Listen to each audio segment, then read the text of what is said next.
Laissez véritablement Dieu nous remplir de son esprit, de sa présence. Combien nous avons besoin de cette présence? Combien toi, moi, j'ai besoin de cette présence?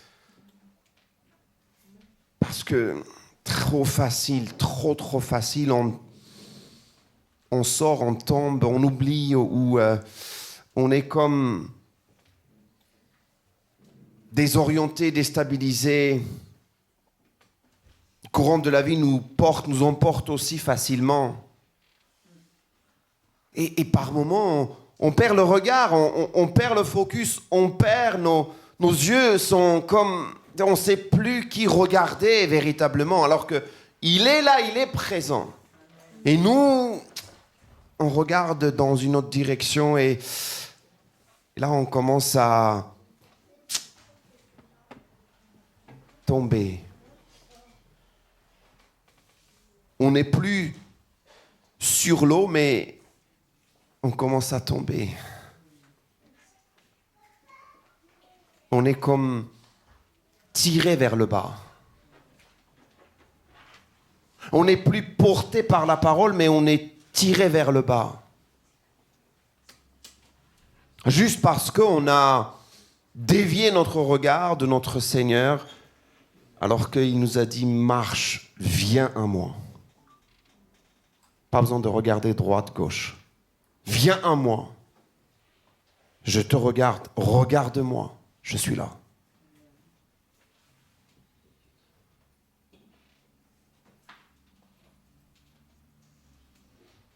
Il nous est possible, oui, de marcher. Il nous est possible. Dieu nous a donné cette capacité. En fait, il nous est impossible si ce n'est pas sa parole, si ce n'est pas lui. Mais avec lui, cela est possible. Tu es capable si tu écoutes sa parole. Tu peux marcher si tu fais confiance à sa parole. Cela est possible.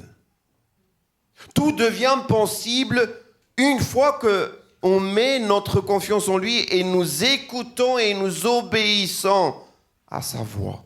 Ça devient possible. Tout est possible. Si tu crois.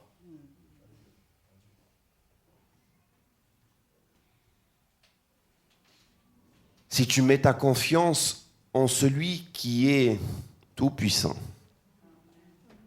Et Dieu est tout-puissant. Et parce que nous faisons des actes, avons des pensées, posons des actes et comme tout acte a ses conséquences, malheureusement nous goûtons aussi des mauvaises conséquences, des mauvais fruits qui vont être engendrés par les mauvais actes. Et c'est de cela que je voudrais vous parler ce matin. Les actes et les conséquences. Les actes ont leurs conséquences. Prenez juste un petit caillou, vous jetez dans l'eau, vous allez voir ce qui va être engendré, les petits cercles. Petit à petit, on s'éloigne, ça va devenir comme une espèce de vague. Et ça s'éloigne petit à petit. Poser un acte dans une vie, et parfois on n'imagine même pas les conséquences, ou ça va aller jusqu'à où, la portée que ça va avoir. Ce que tu poses, ce que tu jettes, ce que tu dis, ce que tu fais, puisque les actes ont leurs conséquences.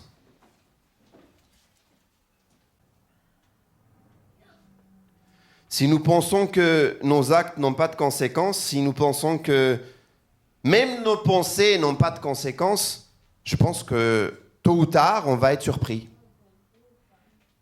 Tôt ou tard, on se réveille et puis on se dit « mais je ne m'attendais pas à cela ».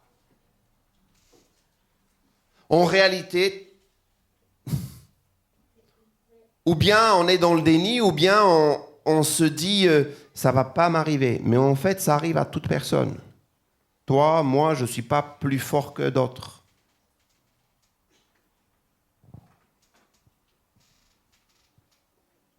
Et en tant que chrétien, vous savez, ça nous rassure par moments. On dit oui, mais tout le monde pêche, moi je suis un pécheur comme les autres. C'est vrai. Mais il n'y a pas très longtemps, un pasteur écrivait à juste titre que la différence entre le chrétien qui pêche, c'est un chrétien repentant. C'est un pécheur, repentant. C'est un pécheur qui pêche, mais il sait, il prend conscience, mais c'est quelqu'un qui va se repentir. Alors que ceux qui pêchent, ceux qui ne connaissent pas le Seigneur, c'est peu importe. Je fais ce que je veux, je suis libre. Il n'y a pas de repentance. Mais le chrétien qui pêche, le chrétien qui sait qu'il est tombé, va se repentir, va demander pardon, va essayer de réparer le mal qui a été commis. C'est une énorme différence. Alors arrêtons de dire oui, tout le monde pêche. Non, le chrétien qui pêche, c'est un pécheur repentant.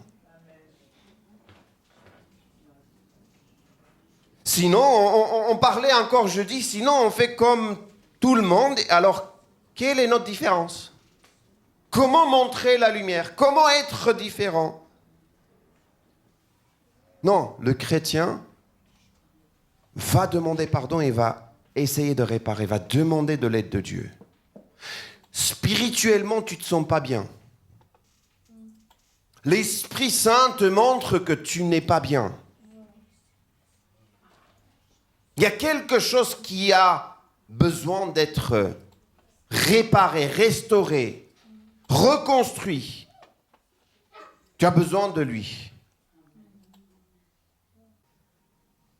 Oui, en tant que chrétien, on va lire des versets qui nous rassurent, nous disons, comme c'est écrit dans 2 Timothée chapitre 2 verset 13, il est écrit, si nous sommes infidèles, lui reste fidèle car il ne peut se renier lui-même. Ce sont des versets que nous aimons lire. Hein? Si moi je suis infidèle, lui il est fidèle. Si moi je tombe, lui il me relève. Si moi je fais ça, mais lui il ne fait pas ça. C'est vrai. Et ça nous fait plaisir de le lire. Ça nous fait plaisir de le savoir. Mais écoutez bien. Il y a d'autres passages qui nous disent très clairement, si tu lui tournes le dos, si tu vas le renier, si tu as honte de parler de lui, ou de vivre comme il t'appelle à vivre, ben quand il viendra dans sa gloire, il aura honte de toi. Si tu lui tournes le dos, il va aussi. Si tu n'obéis pas, si tu le méprises, si tu mets de côté, si tu ne le considères pas, il ne peut pas. Il a aussi cette intégrité. Il est intègre. Il ne peut pas renier son caractère qui est saint. Celui qui ne se repent pas, celui qui ne reconnaît pas son péché, il ne peut pas. Celui qui ne revient pas, celui qui ne prend pas conscience que ce qu'il a posé comme acte, il y a des conséquences derrière et je ne fais rien pour réparer, je ne peux pas revenir en arrière. Je te demande de m'aider. C'est pour ça que certaines personnes ont comme été agréables pour Dieu, mais d'autres personnes non. Parce que certaines personnes ont compris, ont entendu, même après avoir été réveillées ou rappelées. Et le Seigneur va dire, oui, lui, son cœur, j'aime. Oui, sa pensée, son attitude, ses actes, je le rejette, mais lui, je l'aime.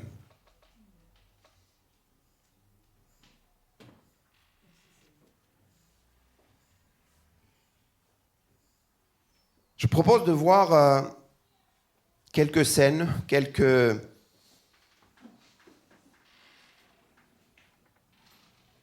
histoires qui sont assez douloureuses, assez tristes, qui peut arriver dans une famille, vous savez. Et quand nous lisons dans 2 Samuel chapitre 2, verset... Enfin, tout le chapitre 13 et puis chapitre 14. Et je vais faire les résumés, vous allez voir. Ça se trouve dans 2 Samuel.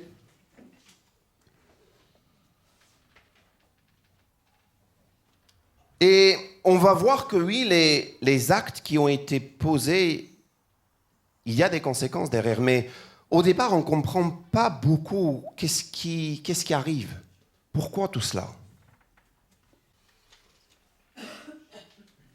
Vous savez, il parle d'un des fils du roi David qui se prénomme Amnon ou Amon, je ne sais pas comment... Sur certaines traductions, je ne sais pas comment vous le lisez, il est écrit qu'il était très amoureux de sa demi-sœur,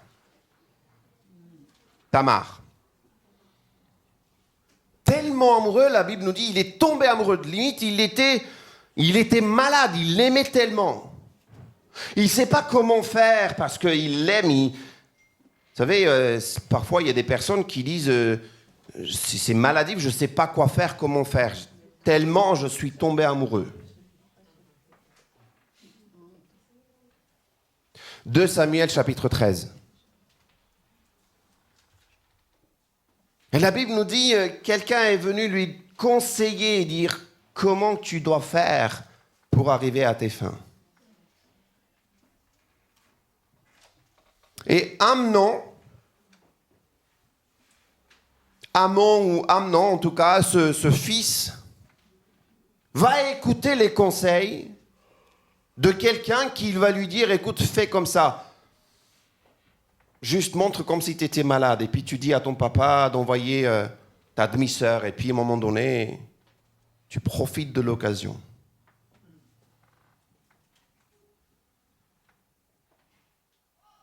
Et il va faire exactement ça.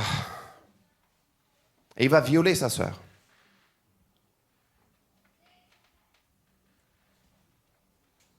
Alors que quand il était en train de montrer qu'il voulait faire ça, Tamar lui dit non mais fais pas ça. Toi tu vas être le dernier des hommes en Israël. Ne fais pas ça. Et je ne suis pas digne de ça. Toi non plus. Ne fais pas ça. C'est pas bien ce que tu veux faire. Il n'écoute pas. De force, il va user de force. Il va arriver à ses fins. Et une fois l'acte posé, écoutez bien ce qui va arriver, c'est... Vous lisez en fait les versets, la Bible nous dit, tout de suite après, il y a comme une haine qui naît en lui. Et il dit, non mais tu sors, tu restes pas ici, sors, amenez-la, qu'elle sorte. Je peux plus la regarder. Et on va la mettre dehors. Et là, j'aimerais juste m'attarder quelques instants. Je ne sais pas si ça vous est déjà arrivé de vous retenir parce que vous savez que c'est quelque chose qu'il ne faut pas faire. Il ne faut pas regarder, il ne faut pas faire, il ne faut pas même penser, il ne faut pas même dire. Et quand vous dites, quand vous faites, limite vous vous détestez. C'est encore pire. Et là, cet homme fait cet acte et parce qu'il ne peut pas supprimer lui-même, il veut supprimer celle qui rappelle ce qu'il a fait. Je ne peux plus la regarder. Je ne peux pas la voir. Celle qu'il aimait, pour qui il était tombé amoureux et il a fait ça, je ne peux plus la regarder. Parce qu'à chaque fois quand je la regarde, elle me rappelle de ce que j'ai fait. La Bible nous dit qu'elle sort et puis elle va déchirer le vêtement multicolore parce que c'était destiné pour des filles vierges, pour des filles qui n'étaient pas encore mariées. Elle met la cendre et puis elle met sa main sur sa tête, elle commence à crier, pleurer, pousser des cris de pleurs. Et son frère va apprendre, le frère de Tamar. Et c'est Absalom. Absalom va apprendre cela et ça continue l'histoire et ce frère va vouloir se venger.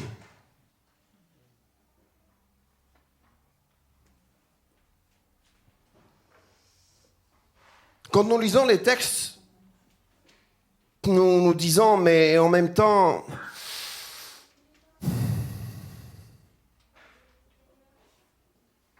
quelle tragédie déjà pour la famille. Et le frère veut se venger et prémédite, il met en place il va inviter toute sa famille, le roi, mais le roi ne vient pas. Puis après, il dit, il n'y a que le fils, il peut venir. Et puis, bref, je vous fais court. Il fait en sorte que ce gars-là, ce frère-là, ce demi-frère, vient chez lui et il va le tuer.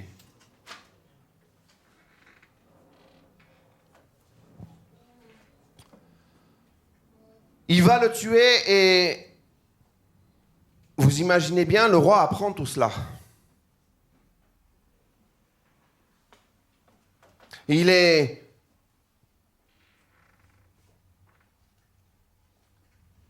souffre évidemment.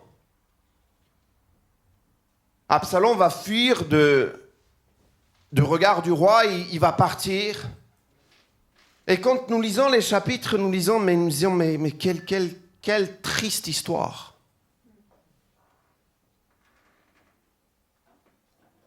Ensuite, nous lisons que par les conseils de quelqu'un d'autre, une femme va venir voir le roi. Elle va lui raconter une sorte d'histoire. Et touché par cette histoire, David, le roi David, décide de quelque part renouer, revenir sur ce qu'il a voulu peut-être faire. Mais en tout cas, Absalom revient dans le royaume, mais pas dans la présence du roi. Et quelque temps plus tard, l'histoire ne s'arrête pas à cela. Quelque temps plus tard, Absalom, il va vouloir prendre la place du roi. Il va vouloir s'asseoir sur le trône du roi. Et la Bible nous dit que Absalom c'était un bel homme, de la tête aux pieds. Très beau garçon. Et il a usé de charme, en tout cas, il était aussi malin apparemment. Il essayait de prendre toutes les personnes qui venaient voir le roi et le prenait à part et comme amadouillé, il les amenait vers lui. Et à un moment donné, il s'est constitué une armée et il s'est mis contre le roi David. Donc il y a une espèce de guerre civile qui commence. Et encore une fois, pour faire court, cette guerre civile se termine par quoi ? Absalom est tué. Mais écoutez bien, quand Absalom est tué, le roi David, la Bible nous dit, vous lisez au chapitre 15, et les autres chapitres, vous allez voir à un moment donné, la Bible nous dit que David pleure. David dit même cette phrase, « Pourquoi tu es mort ? Moi, je voulais être à ta place. » Il pleure, ses serviteurs pleurent. Il dit, mon fils, Absalom est mort, mais pourquoi tu es mort ? C'est clair que c'est un parent qui a perdu son enfant. Et c'est une histoire qu'on essaie de lire, on essaie de comprendre, mais pourquoi c'est arrivé cette histoire ?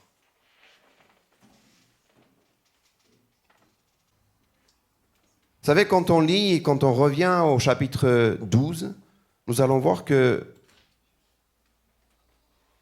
Dieu va parler au roi David. Et l'histoire que nous avons suivie, les scènes que nous avons suivies, les scènes très tristes, très douloureuses quelque part, très tragiques, merci. Là où il y a des pleurs, là où il y a des cris, ils poussent des cris, pas de joie, mais de pleurs. On se dit, mais pourquoi c'est arrivé dans la famille, dans le foyer du roi David ? Eh bien, c'est parce qu'il y a eu au départ quelque chose. Quand le roi David a vu une femme qui a fait venir et qui a appris qu'elle était mariée, et puis a fait tout ce qu'il voulait faire, là, à ce moment-là, il pouvait le faire. Même il a fait envoyer son mari se faire tuer. Et quand le prophète vient lui parler, vient lui raconter cette histoire. Voici ce qu'il est arrivé dans un royaume. Il y a un royaume, il y a un serviteur. Il ne comprend même pas, il n'est même pas éveillé spirituellement pour comprendre. C'est lui qui parle, le prophète Nathan. Il dit non, mais comment est-ce possible? Mais non. Et quand le prophète dit, mais en fait, c'est toi qui as fait ça. Et vous lisez au chapitre 12, 2 Samuel chapitre 12, vous allez voir que Dieu va dire, l'épée sera dans ta famille, dans ton foyer. Il y aura l'épée. Le passage exact, je vous le donne.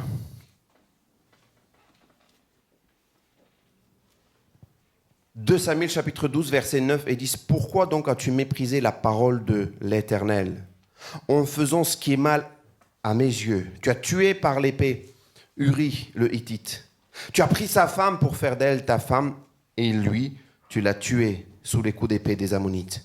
Désormais, puisque tu m'as méprisé et que tu as pris la femme d'Uri le Hittite pour faire d'elle ta femme, l'épée ne s'éloignera plus de ton foyer. » L'épée ne va pas s'éloigner de ta famille, de ta maison. Il y a des conséquences. Il y a des conséquences.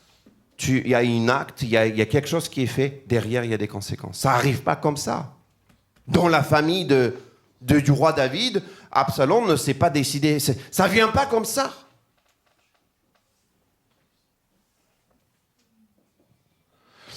Maintenant, que faire? Après avoir entendu, après avoir lu, après avoir pris connaissance de cette histoire, que faire quand il y a des moments comme si on ne sait plus, l'apôtre Paul dit, il y a quelque chose en moi qui me pousse. Je fais le mal alors que je ne veux pas le faire. Je veux bien faire le bien. Je veux le faire, mais je n'arrive pas à le faire. Que faire en réalité? Que faire? Oui, c'est une question importante et je propose peut-être une réflexion à avoir avec juste 4 petits points, quelques réflexions à avoir. Ça va être très rapide, vous allez voir. Ce qu'il convient de faire, ou la question à se poser, qu'est-ce qu'il faudrait que je fasse? Et là, la réponse est tellement simple que par moments, on se dit, mais oui, mais c'est simple ça. Premièrement, mettre Dieu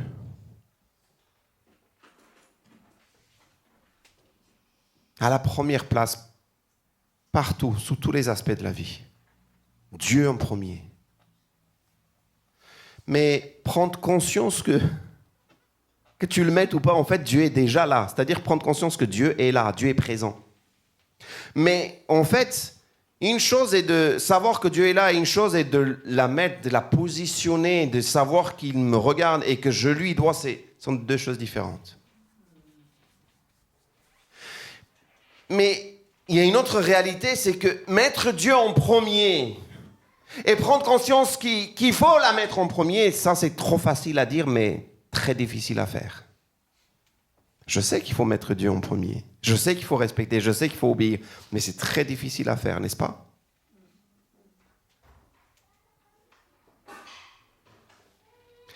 Nous ne sommes pas capables, les amis. Nous ne sommes pas capables, nous ne pouvons pas. Et en vérité, c'est vrai que, humainement parlant, c'est très compliqué de le faire. Ça, c'est le deuxième point. On n'est pas capable de faire. On sait quelque chose. On a pris conscience même, mais on n'est pas capable de le faire. Et là, arrive ce troisième point. Qu'est-ce qui a réussi quand même de le faire? Qui est capable? Qui a pu faire ça? Qui a réussi à le faire? Jésus a réussi à le faire. Vous allez me dire, mais Jésus, il est Dieu. Mais il est aussi 100% homme. Et si ce n'est pas dans son humanité qu'il a rejeté la tentation, son sacrifice n'est pas recevable. Comprenez? C'est dans son humanité, justement, qu'il a dû rejeter toute tentation, parce qu'il a été tenté de toute manière, toutes les tentations, comme toi et moi. Mais lui-même, il a rejeté, il a obéi même sur la croix, il a obéi à Dieu. Humilié, méprisé, rejeté, tout, trahi, tout ce que vous voulez, mais il est allé jusqu'au bout. Il a obéi à Dieu. Il est vrai qu'il y a d'autres exemples comme Joseph. Joseph, il a obéi malgré toutes les difficultés. Malgré la trahison, malgré le fait que ses frères l'ont vendu, il a obéi quand même. Alors qu'il avait le pouvoir de supprimer même ses frères, alors qu'il avait le pouvoir de se venger, il a choisi d'obéir Dieu. Il a choisi de dire non, je ne vais pas faire ça. Et quatrième, je termine avec, Seigneur, si j'ai pris conscience premièrement que ce qu'il faut faire, c'est de mettre Dieu en premier lieu, en première place. C'est lui que je dois obéir. Mais j'ai pris aussi conscience que, en fait, j'arrive pas, je suis pas capable. Et quelque part, je mérite le jugement, le tribunal m'attend. Mais en fait, troisième lieu, je vois qu'il y a quand même d'autres qui ont réussi. Enfin, Jésus premièrement. Quatrièmement, Seigneur, si je vois que l'autre est capable, je vais lui demander de l'aide. Qu'il m'aide, qu'il vienne à mon aide, qu'il vienne à mon secours, qu'il vienne à notre secours. Parce que je ne veux pas, Seigneur, être dans l'ignorance. Je ne veux pas m'endormir, me laisser être endormi. En fait, vous savez, ce qui est le plus terrible, ce n'est pas forcément peut-être les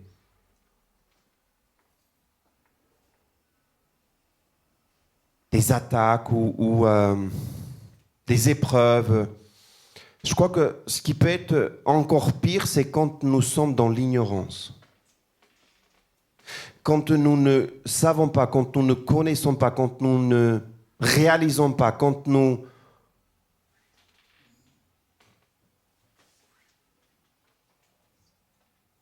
Ce que Dieu dit pour son peuple, c'est faute de connaissance, le peuple périt. C'est pas Satan a attaqué, le peuple périt, c'est faute de connaissance, le peuple périt. Le fait que le peuple ne sait pas, le fait que tu ne sais pas, le fait que tu n'as pas appris, le fait que tu ne connais pas Dieu, la parole de Dieu, cette relation qui t'est offerte, cette intimité qui t'est donnée, faute de ça, ça c'est l'ignorance, mais c'est vrai pour tout, hein. Nul n'est censé ignorer la loi. Je fais quelque chose et puis on vient me dire, écoute, il faut payer. Et là, tu dis, je ne savais pas. Mais que tu le savais ou pas, il faut payer. Non, mais c'est pas je ne savais pas. Il faut payer. Et c'est vrai que ça apprend vite. Hein. Quand on touche à notre poche, on apprend très vite. Prochaine fois, limité à 50, tu es à 49. Tu ne dépasses pas.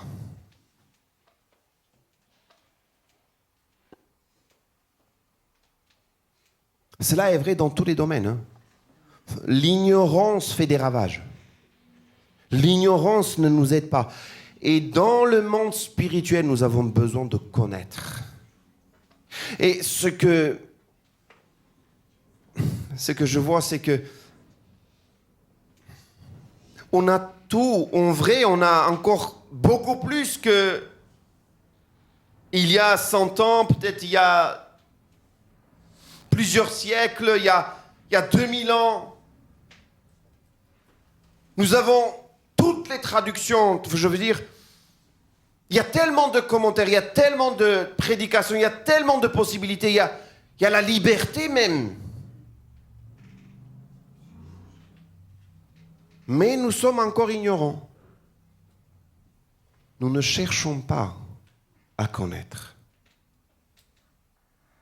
Nous cherchons autre chose. Et celui qui cherche trouve. Si tu cherches autre chose, tu trouves autre chose.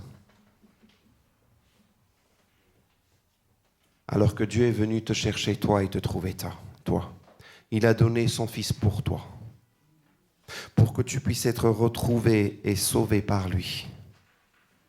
Que ce que vous avez reçu, ce que vous avez entendu, puisse porter du fruit, que le Seigneur puisse vous aider, que vous puissiez aussi des acteurs vraiment, et que l'ennemi ne vienne pas voler. Ne laissez pas l'ennemi voler cela, mais laissez le Seigneur encore croître ce qu'il a mis en vous. Alléluia.